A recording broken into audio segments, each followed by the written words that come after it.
before we came, Isaac was doing speech at school. It was once a week. So I think that was part of, oh, it was twice a week? Are you just doing once a week now? Mm-hmm. Okay, it's once a week now. I guess it was twice a week.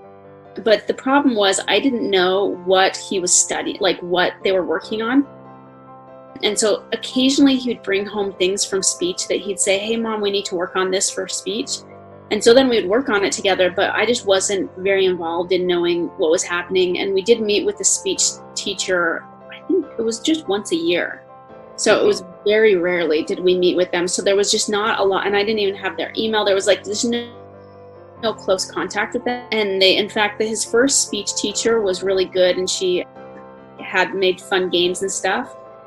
But then the second teacher, you really like him too, right?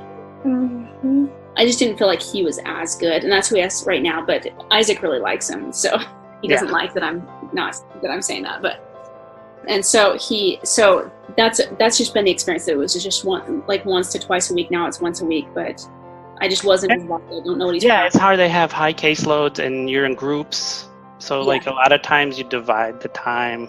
Yep, exactly. So it's like he did say a couple times that they were working on S's, and he doesn't have a problem with S's, but that was the whole speech was on the S's because some other students needed that. So sometimes it wasn't even helpful for him at all.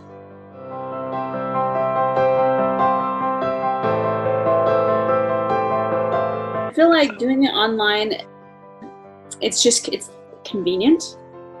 And so, I mean, we've been traveling. I don't know if you even realize that there's been a couple times we haven't even been at home when we've done. No, I didn't notice that. We've been in different locations. So it's just really nice that no matter where we're at, we can continue to make progress and meet.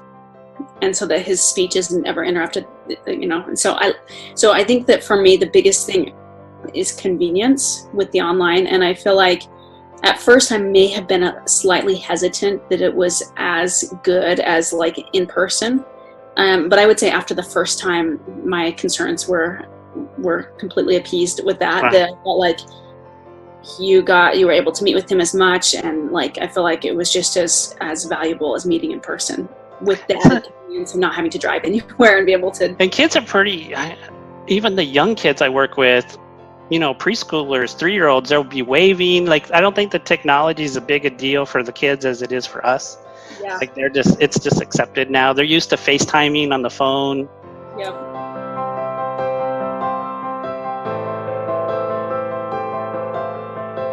I would say not to make the same mistake that I made, because the earlier that you can get it taken care of, you want to avoid them looking like a grown-up but not being able to speak like a grown-up, because when they're younger it's kind of cute. The sooner you can fix it, I think it's easier for them when they're younger in some ways.